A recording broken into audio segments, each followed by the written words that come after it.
Hello friends, welcome here with the question part 14. Here we'll discuss how to get the value of combination formula recursively through Pascal's triangle. So let's start. So by Pascal, NCR equal n-1 CR-1 plus n-1 CR means अगर हमें NCR की value निकालनी है तो हम n-1 CR-1 की value निकालेंगे और n-1 CR की वैल्यू निकाल करके और सम कर देंगे।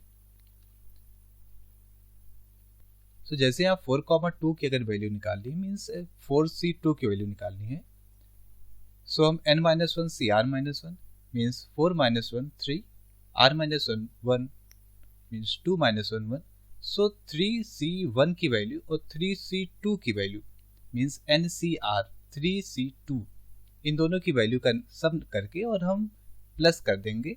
सो ये हमारे पास NCR की वैल्यू मीन्स 4C2 की वैल्यू आ जाएगी। सिमिलरली 3C1 की वैल्यू निकालने के लिए हम 2C0 की वैल्यू और 2C1 की वैल्यू निकाल करके उनका सम कर देंगे। इसी तरह से 3C2 की वैल्यू के लिए हम 2C1 की वैल्यू और 2C2 की वैल्यू निकाल करके उनका सम कर देंगे और 2C1 की वैल्यू के लिए हम 1C0 और 1C1 की वैल्यू निकाल करके उनका सम कर देंगे।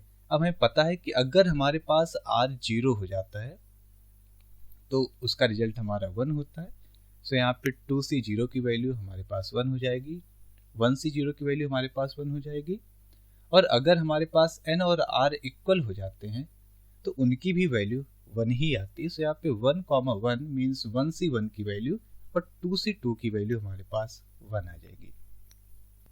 सो अगर हम इसको एक प्रोग्राम के थ्रू समझें तो सबसे पहले मैंने इंट मेन के अंदर मैंने प्रिंटफ कॉल कर दिया। प्रिंटफ कैसे कॉल किया कि जो NCR की वैल्यू मीन्स 4C2 की जो वैल्यू होगी उसका वैल्यू निकाल करके उसे प्रिंट कर देना है।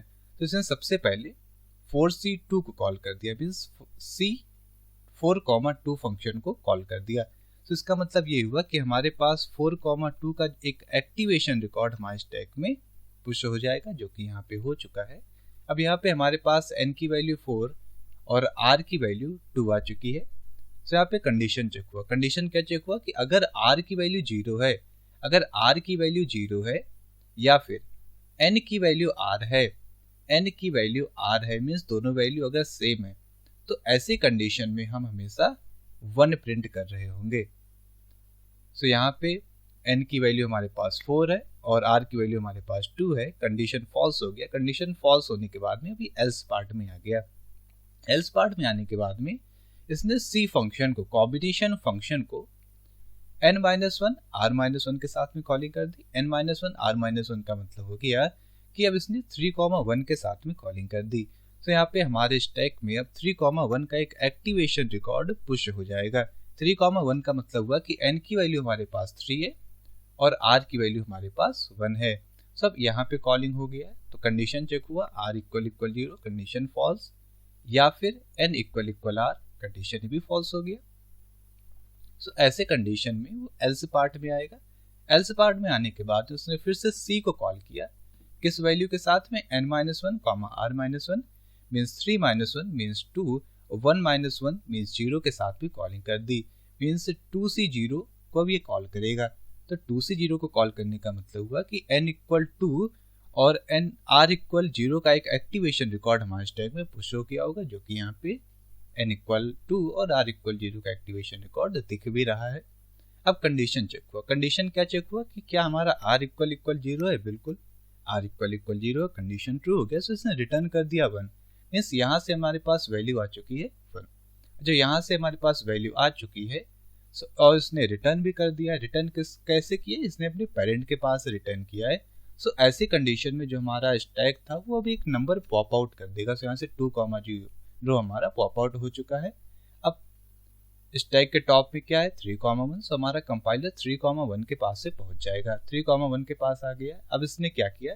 अब इसने आगे के ऑपरेशन को परफॉर्म किया था। 3,1 के लिए मैंने इतना काम कर लिया था, अब आगे का काम करेगा। आगे काम क्या है कि इसने फिर से C फंक्शन को कॉल किया n-1, R-1 के साथ में, सॉरी n-1, R के साथ में कॉल किया। सो यहाँ पे n-1 हमारा 2 और R यानी कि 1 मीन्स 3 - 1 यानी 2 और 1 as it is. So 2C1 के लिए कॉल कर दिया, तो यहाँ पे n कॉमा r की वैल्यू मीन्स 2,1 की वैल्यू हमारे स्टैक में वो पुश हो रहा होगा। सो यहाँ पे अब n की वैल्यू 2 है और r की वैल्यू हमारे पास 1 है। सो इसके लिए आया r = 0, कंडीशन फॉल्स हो गया, n = r, कंडीशन ये भी फॉल्स हो गया। सो एल्स पार्ट में आया, एल्स पार्ट में आने के बाद में ये रिटर्न करना चाहेगा। रिटर्न क्या करना चाहेगा कि कॉम्बिनेशन फंक्शन को n-1, r-1 के साथ भी कॉल करेगा, मीन्स 2-1 यानी कि 1, और r-1 मीन्स 1-1 यानी 0। सो 1,0 के साथ में कॉलिंग करेगा। 1,0 के साथ में कॉलिंग करने का मतलब हुआ कि हमारे स्टैक में अब 1,0 का एक एक्टिवेशन रिकॉर्ड पुश हो जाएगा। अब यहाँ पे n की वैल्यू हमारे पास 1 और r की वैल्यू हमारे पास 0 आ चुकी है। कंडीशन चेक हुआ, r = 0, कंडीशन ट्रू हो गया। सो इसने रिटर्न कर दिया 1, रिटर्न कर दिया इसने 1 की वैल्यू को। सो 1 की वैल्यू हमारे पास रिटर्न हो गई है। और जब हमारे पास एक वैल्यू रिटर्न हो जाएगी तो उस कंडीशन में जो हमारा 1,0 था इसका काम खत्म हो चुका है। सो स्टैक से भी पॉप आउट हो जाएगा, हमारा 1,0 स्टैक से अब पॉप आउट हो गया है। सो अब हमारे स्टैक के टॉप में 2,1 है। सो ये हमारा कंपाइलर 2,1 के पास पहुंच जाएगा। 2,1 पहुंचने के बाद में हमारा एक काम तो हो चुका था, अभी दूसरे काम की तरफ चलेगा। दूसरा काम क्या है कि उसने n-1, r के साथ में कॉलिंग कर दी है। अब 2,1 मीन्स n की वैल्यू हमारे पास 2 और r की वैल्यू हमारे पास 1 है। सो 2 - 1 मीन्स 1 एंड r यानी 1। सो 1,1 के साथ में इसने कॉलिंग कर दी है। सो 1,1 के साथ में जब कॉलिंग करेगा तो हमारा n का वैल्यू 1 और r का वैल्यू 1 का एक एक्टिवेशन रिकॉर्ड पुश हो गया, मीन्स 1,1 का एक्टिवेशन रिकॉर्ड हमारे पास पुश हो गया। देन आफ्टर इसने कंडीशन चेक किया। कंडीशन क्या था, r = 0, कंडीशन फॉल्स, लेकिन n = r, ये कंडीशन ट्रू हो गया। जब कोई भी एक भी कंडीशन ट्रू हो जाएगा सो रिटर्न कर देगा, यानी कि इसने रिटर्न कर दिया 1 की वैल्यू। तो यहाँ से हमारे पास 1 की वैल्यू रिटर्न हो जाएगी। और जब रिटर्न कर रहा होगा सो इसका काम अब खत्म हो चुका है। सो यहाँ से अब ये पॉप आउट हो जाएगा, मीन्स 1,1 हमारे स्टैक से अब पॉप आउट हो जाएगा। पॉप आउट होने के बाद में हमारे स्टैक के टॉप में क्या है, 2,1। सो हमारा कंपाइलर 2,1 के पास पहुंच गया। अब इसने दोनों काम कर लिए हैं, यहाँ से 1 आया था और यहाँ से भी हमारे पास 1 आया था। सो अब क्या करेगा, जब दोनों जगह से हमारा आंसर आ चुका है, मीन्स इसके पास अब फाइनल आंसर आ चुका है जो कि हो जाएगा 1 + 1 मीन्स 2। सो इस 2C1 के पास यानी C 2,1 के पास में एक वैल्यू आ चुकी है जो कि है 2। सो हमारे स्टैक से अब 2,1 भी पॉप आउट हो जाएगा। सो 2,1 हमारे स्टैक से पॉप आउट हो गया क्योंकि इसका काम खत्म हो चुका है, इसने वैल्यू रिटर्न कर दी 2। अब हमारा कंपाइलर जो कि स्टैक के टॉप में होगा, मीन्स 3,1 उसके पास आ जाएगा। सो हमारा कंपाइलर 3,1 के पास में आ गया। 3,1 के पास में आने के बाद इसने देखा कि इसके दोनों काम खत्म हो चुके हैं, यानी इसके पास जितने भी काम थे वो सब अब खत्म हो चुके हैं। सब रिटर्न करना चाहेगा। रिटर्न क्या करेगा, 1 एंड 2। सो 1 + 2 मीन्स 3 की जो वैल्यू होगी वो इसके पास आ जाएगी और ये रिटर्न कर रहा होगा। जैसे ही रिटर्न कर रहा होगा सो 3,1 का जो एक्टिवेशन रिकॉर्ड था हमारे स्टैक से अब पॉप आउट हो जाएगा। सो 3,1 का एक्टिवेशन रिकॉर्ड हमारे स्टैक से पॉप आउट हुआ, मीन्स बाहर चला गया। सो अब क्या करेगा, हमारा कंपाइलर 4,2 के पास में आ जाएगा। 4,2 यानी कि C 4,2 के पास में आ गया है। C 4,2 के पास में आने के बाद में देखेगा कि इसने एक काम तो खत्म कर दिया है जो कि कॉलिंग था n-1, r-1, यानी 3,1 के साथ में जो कॉलिंग था, यानी फर्स्ट स्टेप वो इसने कंप्लीट कर लिया है।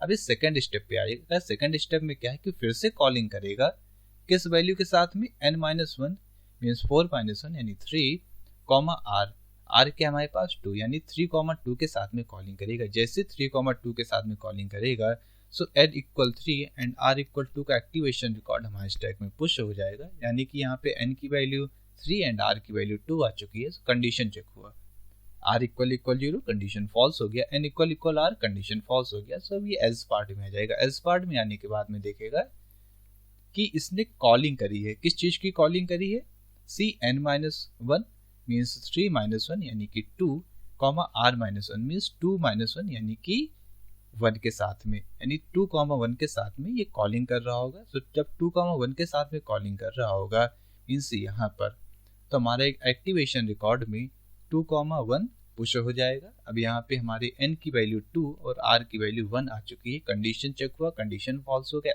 एल्स पार्ट में आया। एल्स पार्ट में आने के बाद में रिटर्न कर रहा होगा। रिटर्न क्या कर रहा होगा, Cn-1, R-1 मीन्स 2-1, 1-1, यानी 1, 0 के साथ में कॉलिंग करेगा। सो 1, 0 का एक्टिवेशन रिकॉर्ड हमारे स्टैक में पुश होगा। जैसे ही हमारे स्टैक में पुश होगा सो n की वैल्यू 1, r की वैल्यू 0 आ जाएगी। कंडीशन चेक हुआ, r = 0, कंडीशन ट्रू हो गया, सो रिटर्न कर देगा 1, मीन्स यहाँ से हमें 1 रिटर्न हो चुका है। अब क्या करेगा, जैसे यहाँ से कुछ रिटर्न हो रहा होगा सो ये 1, 0 का एक्टिवेशन रिकॉर्ड हमारे स्टैक से पॉप आउट हो जाएगा। अब पॉप आउट होने के बाद में हमारा कंपाइलर जो कि स्टैक में टॉप में होगा 2, 1 उसके पास पहुंच जाएगा। सो स्टैक के टॉप में C2, 1 के पास पहुंच गया है। अब यहाँ पे देखेगा कि एक काम उसका खत्म हो चुका है। अब वो दूसरे काम पे अपने आएगा। दूसरा काम क्या था कि फिर से फंक्शन कॉलिंग करना है n-1, r के साथ में, मीन्स 2-1, 1 के साथ में, यानी 1, 1 के साथ में कॉलिंग कर देगा।